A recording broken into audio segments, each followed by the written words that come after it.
Hello YouTube, my name is Destiny. Welcome to my channel. Today we're going to be talking about the top 10 books on my physical TBR that I will be prioritizing for 2025. Like, these books were cultivated, specifically chosen so that I could prioritize them this year, and we're going to talk about them, why I chose them, and kind of the premise for each of the stories.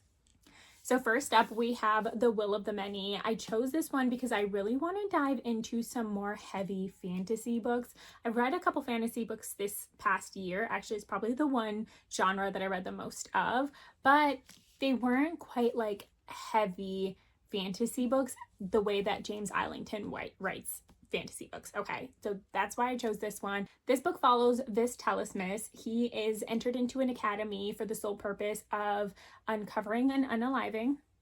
He needs to find a secret weapon and basically find any secrets he can to take down the Republic that he lives in, because he's got a vendetta against them and he just refuses to go on with his life without taking down this nation. So it just sounds so very cool.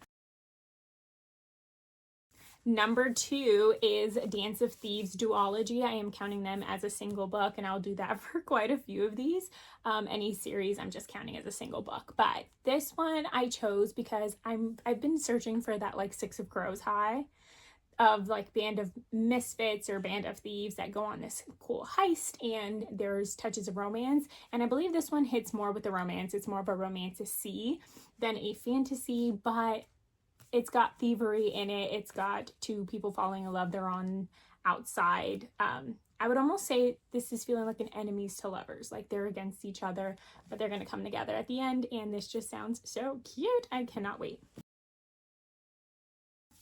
Number 3 is The Poppy War by R.F. Kuang, and I am considering the entire trilogy as number 3, but I only own book 1 right now, so I will go out and purchase the other 2 after I finish this one.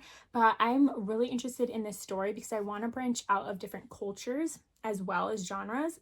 So this one is a heavy fantasy book, but also settles into a more Asian culture, and it tackles some really hard subjects like sexism, colorism, classism. Like, our main character, her name is Rin. She goes through it, okay? But she's also like OP. So who doesn't love an OP FMC? Like, she's it. And I'm really excited to read this. And R.F. Kuang is a fantastic writer, so this is where it's at. Number 4, Book Talk Made Me Do It. It is Callie Hart by Quicksilver, and the reason that I got this is simply because Callie Hart posted that this was being adapted by Netflix into a show or a movie. I don't remember which one, but I want to get ahead of the game. I want to read it before it becomes one. And this follows Ceres. She's got magical powers, and she's kind of like a rough FMC. Like, she's been having to take care of herself and her little brother for such a long time that she's a little rough around the edges, and she's willing to fight, and she's willing to steal, and she's willing to do whatever she needs to do to survive. She ends up like transporting to another world where she meets King Fisher here, and he also is willing to do anything, including using her powers to save his world. So it seems really, really cool. I know that there's also going to be a book 2, and that this has very heavy romance inside of the fantasy, so I'm really excited to read this one. I have started already. I don't love the writing style, but the story itself is really good, so I'm going to continue. Ugh. Number 5 I have to get from back here. Number 5 belongs to the Inheritance Cycle, aka Aragon. If you saw Aragon, like, what, 12 plus years ago probably at this point. I saw the movie, I read the book, but I did not know that there was an entire series to this. So I am so excited to get into this. 1, for the nostalgia. 2, to say that I did it. Okay, so that's the reason that we have this one. I only know the premise of Aragon. It follows a young farm boy named Aragon, and he finds this egg, which he thinks is a stone at first, but it's actually an egg, and it's a dragon egg, and it hatches, and they form this bond. They're able to communicate through their minds, and they basically battle the forces of evil like every other fantasy book. But I really want to know what happens in the rest of this series. Number 6 belongs to the Naturals series by Jennifer Lynn Barnes. I did read the Naturals, so book 1, back in June of 2024 on my Kindle. And then a month or two later, I bought the box set, but I never went back to it. And this is such a phenomenal YA thriller. Like, it actually gave me physical reactions of like fear. Like, it's just so good that I just really want to finish it in 2025 and say that I completed the series. This series mainly follows Cassie, who's basically recruited into this program called the Naturals, where these young teens with kind of extra abilities, let's say, work on cold cases for the FBI essentially. And things start to go really awry when Cassie is helping them with an investigation that's now interweaving with her life and some things that she's been through in the past, because she's had some loss in the past from an unaliver. And so yeah, those things start to interweave with one another. That's the premise of the Natural, so I'm not sure what the rest of these are going to be, but I'm thinking we're going into some more cold cases and, you know, some more things are going to be popping up. Our number 8 spot belongs to Iron Flame. This one is on my list because I finished Fourth Wing, and let me tell you, that was phenomenal. I really enjoyed Fourth Wing, and Onyx Storm is coming out January 21st, so I really want to get into Iron Flame before Onyx Storm comes out. And I don't actually know 100% what the premise of this one is, but I do know in Fourth Wing, we've left off on kind of a cliffhanger where Violet has learned something kind of just like surreal and shocking to her. And we're going to be going into that story now into Iron Flame. She's got her 2 dragons. She's got her man's Xaden, who everybody loves. He's like #1 book boyfriend right now. And in here, I do know that there's some tension now between Xaden and Violet. So we're going to navigate like their relationship. And I'm just really excited for this one. I'm ready for Onyx Storm to come out. My number 8 spot belongs to Vicious by V.E. Schwab. This is a duology. I did finish Vicious on the 1st, like January 1st, I finished Vicious, and this is so good. Okay, I liken this to Chronicle the movie, where these young men get powers that they should never have, and the traumas from their past essentially end up being how they react to their powers and the way that they use their powers. So bad trauma, bad use of powers, and things go so bad in this one. So I'm ready to go into Vengeful because Vicious left off on like a crazy ending, and I think this is going to continue the story. I'm really excited for this one.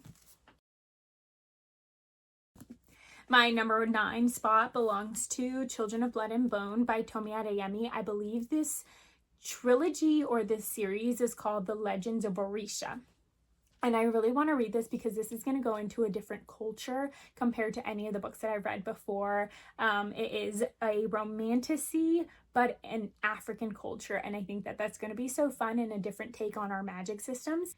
This story follows Zili Alebola. I hope I'm saying her name correctly, but essentially magic has been taken from her world by their enemies, and she's on a journey to try and get that magic back. But in that, she ends up in close quarters with her enemy, who ends up becoming her lover. Like, this is just so cute. I'm so excited for this one. And I love these sprayed edges come through. I know that sprayed edges on a paperback is kind of a controversial topic, and I don't know why, because I love them.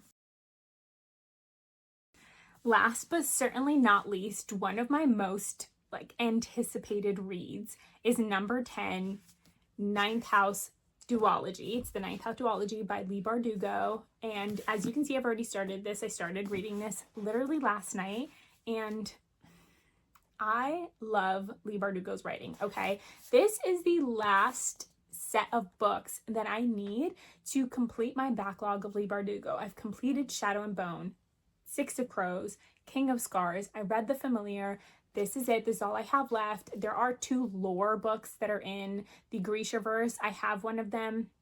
I will be finishing it, which is The Language of Thorns, but I don't have The Lives of Saints, so I will have to finish that one, and then I can officially say I've completed her.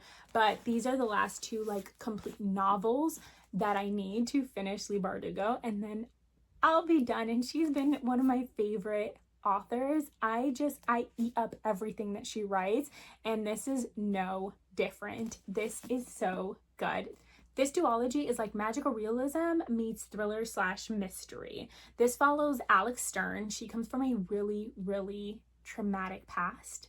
I would look up the trigger warnings if you are sensitive to them, because this one definitely had me feeling some things, and I'm not sensitive to trigger warnings, so I would definitely look them up just in case. But Alex, she comes from a really traumatic past, but she can see ghosts. And the Yale University's secret society that practices magic, stay with me, realizes that she can see ghosts without the use of like talismans or potions or anything. So even though she has a traumatic past, they bring her into Yale, and she, comes into the secret society and is basically being trained. But her job is to basically keep track of everything and make sure that the ghosts aren't running amok and that people are holding to the rules of the secret society. But things start to go wrong. Things start to go wrong with the ghosts, and someone is unalived, and now it's up to her to try and figure out what happened. And this is so fun. I have really, really been enjoying it, and I'm only about 72 pages in. And what I like about this one is she does go back and forth between the past and the present, and that's new to Leigh Bardugo. I noticed V.E. Schwab did that in Vicious, but Leigh Bardugo doesn't usually do that. She tends to kind of go back and forth between POV a lot, so we'll follow different characters, and this one she does that as well, between our main character Alex and then the MMC Darlington.